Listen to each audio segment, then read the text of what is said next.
Alors, bonjour Carmen. Bonjour, Merci d'avoir accepté cette interview. avec plaisir. Tu es d'origine, guatémaltèque et tu as grandi à Lyon. Est-ce que tu souhaites, évoquer ce périple? Oui, qu'est-ce que vous voulez Oui? savoir? Pas, comment tu le vis? Comment tu l'as Bon, ben, appris? Comment j'ai écrit un super livre que je vous invite à acheter, qui s'appelle Les Chants du Bouc, ouais. qui fait que Marion, qui raconte justement ce périple. Mmh. Que mon film est à Lyon, mais qui s'est très bien passé pendant mon enfance. Voilà, j'étais adoptée à l'âge de 9 mois.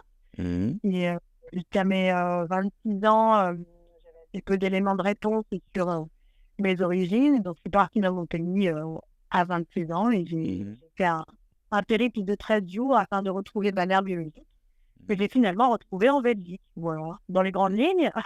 Ouais, c'est un grand voyage. Ouais, pour finalement 2 ans de Britannique. C'est con. Mmh. Ouais. Bah, c'est une sacrée aventure quand même. Hem, j'ai cru comprendre que la musique était rentrée assez tôt dans ta vie, notamment par le jazz, si j'ai bien compris. Ouais. Et donc, quelles sont tes inspirations principales? Bon, moi, j'ai été vachement bercée par les Pink Floyd, par Freddie Mercury. C'est le Mmh mh. premier souvenir musical chez Freddie. Mmh. Heu, un remix de 1993 de Living on My Own qui était donc son album solo. Mmh. Et puis Queen après par la suite, David Bowie, Prince plus tardivement, mais voilà, c'est des gens qui m'ont passionnée très tôt. C'est des gens qui avaient déjà un aura qui travaillait vachement sur le personnage Mmh. et sur le genre bien sûr, Ouais. qu'il soit beau ou pas d'ailleurs, parce que David Bowie n'a jamais dit vraiment qu'il était bisexuel ou pas, mais en tout cas, Freddie a été assumé homosexuel. Enfin voilà, c'était des Ouais. gens qui m'ont passionné très tôt, c'était ceux-là, quoi. Mmh. D'accord. J'allais te demander quelle était ta première grande découverte musicale, mais tu viens de le faire. Donc, ta 1re claque de sur sc de d'un concert, live sur scène, la première claque que tu as reçue en étant dans le public? Alors la première claque, c'est Matthew Field. C'était Ouais. la tournée Hidden 2, je crois, hein, ouais, Mmh. avec la guitare rose et tout, c'est un album que j'ai beaucoup rouillé dans mon adolescence Mmh. et bah, voilà, c'est encore quelqu'un qui est pour le masque, le personnage Mmh. mais qui a un côté féminin très assumé. Ouais. Ouais, voilà, c'était elle, ouais, le 1er souvenir d'adolescence. D'accord. Et comment t'es venue l'envie de chanter tes propres chansons? Comment t'es venue à la musique et comment tu as eu envie de les Ah, produire? moi, ça a été un parcours un peu, il y a pas eu, si tu veux, d'envie particulière, de révélation d'avoir envie de Mmh. chanter mes chansons. C'est quelque chose de clair, c'est que je voulais pas faire des reprises Mmh. et j'étais comédienne initialement. Moi, je me dirigeais davantage vers une carrière d'actrice que de comédienne Mmh. et je passais des concours de grandes écoles quand j'avais 20 ans, pardon. Ouais. Et j'ai rencontré mon premier auteur-compositeur à ce moment-là et c'est la rencontre avec Max qui a d'abord, heu, confirmé ce que je voulais, c'est-à-dire avoir des auteurs, quoi. Mmh. Et puis après, avec le temps et la pratique, je Mmh. commence à peine, tu vois, au bout de 18 ans de carrière, à écrire mes propres textes, là, voilà. Mmh. C'était assez neutre, mais j'en avais pas l'envie avant. D'accord. Mais j'avais pas le besoin aussi, j'aimais travailler en binôme et puis là, j'aime toujours travailler en binôme. Mmh. Mais j'ai découvert un plaisir et une satisfaction réelle à écrire mes textes. Oui. Mais il faut du temps, il faut de la pratique, il faut de l'envie tout simplement. Mmh. Et à ce moment avant j'avais pas envie. Donc j'ai adoré travailler avec plein d'auteurs très différents parce que je travaille avec Max, je travaille Mmh. aussi avec Paul Gianni, Mathias Mallieu, Baptiste Caron, Zaza Fournier, là j'ai travaillé aussi avec des gens qui ont écrit des textes sublimes comme Simon Abkarian, pour leur prochaine revue érotique que je suis en train de préparer. Enfin, voilà, c'est des choses qui se mûrissent, qui arrivent à nous, en fait, en général, l'écriture et le besoin de d'écrire, soi-même. Mmh. J'allais te demander quelles sont les plus belles rencontres de ta vie. Tu as répondu, je pense, en grande partie. Les plus parce que là, c'est pas forcément les plus belles rencontres de ma vie, mais les plus belles rencontres artistiques de ma vie, il y en a eu beaucoup, puisqu'on a croisé énormément de gens merveilleux. Une très belle rencontre dans ma vie, c'est Igor Kremlin, qui a été un de mes amoureux pendant plus longtemps, qu'un acteur sublime avec qui j'ai eu l'occasion de travailler beaucoup sur les costumes et puis sur la scéno. On avait un amour commun pour David Lynch et Dario Argento. Et choses très esthétisées comme ça. Et ça a été quelqu'un de très important dans ma vie, et puis il en fait toujours partie. On est séparés depuis des lustres et des lustres, mais il y a des amoureux comme ça qui deviennent des cousins. Ouais, des petits frères, ils font partie de la famille. Bah oui, c'est ça, exactement. Donc voilà, une des rencontres. Bah, après, il y en a plein, je peux vous dire. Ah, c'est déjà pas mal. Si je me souviens bien, ton dernier album en date, c'est Santa Maria. Oui. Il a 7 ans. Ouais, là, je viens de sortir en octobre aussi tellement mal Boris 2, quelque part. J'avais déjà sur Horizon, et là, j'en ai fait un autre qui est sorti en octobre. Ouais. Mais l'original, effectivement, c'était en 2017 avec Santa Maria. D'accord. Et tu en prépares un nouveau ou tu... Là, je prépare une revue érotique pour un gros spectacle à Paris. Et donc, ça, les chansons originales composées en partie par moi et d'autres auteurs. Il y aura un album à l'issue de ce spectacle-là, mais il viendra comme une BO plus que comme un album de Carmen. D'accord. Donc, on a parlé un peu des spectacles auxquels tu participes. Tu veux développer un peu ce côté-là ou... Ouais, écoute, là, ce que je développe actuellement, je suis dans une phase de création un peu intense. Et, donc, je suis à la fois sur l'adaptation de mon livre, Le chant du boucle pour le cinéma.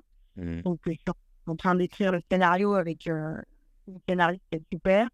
Et Marguerite Didier-Jean. Et dans le même temps, donc, je vais réaliser, c'est mon premier long métrage. Donc, c'est une grosse montagne, très, très passionnante, très flippante, très tout. Très chronophage. Et puis, dans le même temps, c'est trop érotique qui incarne ces deux projets qui sont tellement gros, qui peuvent évoluer, si tu veux, pour l'un côté de l'autre. À un moment donné, il y en a un qui va prendre le pas sur l'autre et il faudra faire l'un après l'autre, mais je ne sais pas encore dans quel ordre. Ouais. D'accord. Cette projet érotique, ça se prédestine à un format plus comédie musicale, donc ça rentre dans une exploitation longue. On est scènes comme Notre Paris ou Les Folies Bergères, j'en ai pas encore arrêté sur la salle. Voilà, c'est que des chansons originales. Moi, en meneuse de revue avec des performeurs et des danseurs. C'est des économies qui sont très différentes d'un concert classique.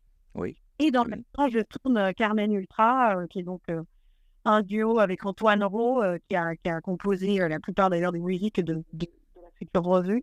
Ouais. Et on se permet d'ailleurs de roder certains titres pour voir un peu comment ça répond.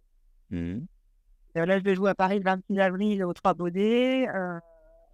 Là, c'est un format qui est cool aussi, parce que j'adore les trucs énormes, mais j'aime bien aussi les trucs où on n'est que deux.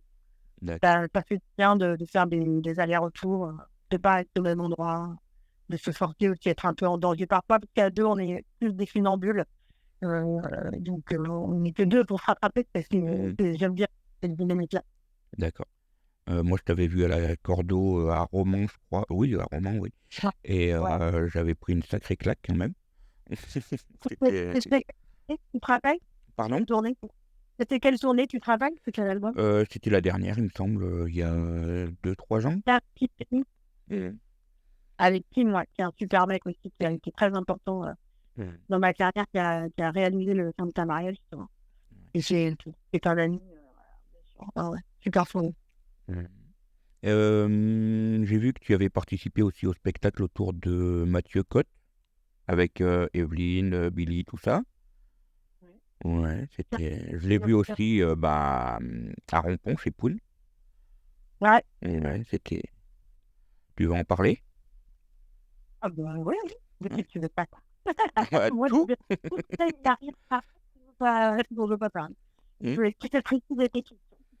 Ouais, on peut parler de Mathieu, on peut parler Bah ouais, ouais, alors Mathieu, là, du spectacle, on a pas eu de clients, hein, on a fait un album qui est sorti il y a 2 ans, Mhm. euh, parce que je pense que c'était pas sorti à sa mort. Et, et voilà, bah Mathieu, oui, bah bien sûr, il est très important, de manière beaucoup trop courte, évidemment, à cause du film de lui. Mhm.